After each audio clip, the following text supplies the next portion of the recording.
Мындай апат жүздөгөн жылдарда биргелеп, ар бир адам жардам күтүп, эртеңки келечеги бүдөмүк болуп, өзү үчүн эле эмес, балдары үчүн коркуп турганда, жакшы сөз айткан, жардам берген адамдар аз болот. Андай адамдардын жакшылыгын унутушпайт.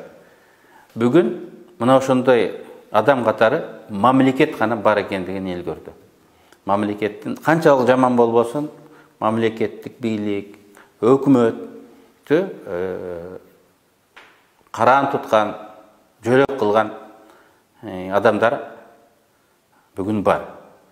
Ошондуктан мамлекеттүүлүк начарлайт, алсызданат, бийликтин авторитети катастрофалык кетет деген жоромолдорго, божомолдорго мен макул болбойт элем.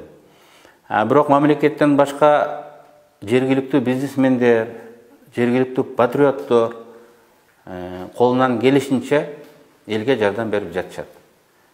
Демек, Кыргызстанда жаңы лидерлер пайда болушту. Биз жаңы лидер күтүп, жаңы лидерди чакырып, жаңы лидерге суусап жүрчү элек. Жаңы лидерди саясий кырдаал өзү пайда кылат, өзү чакырып алат.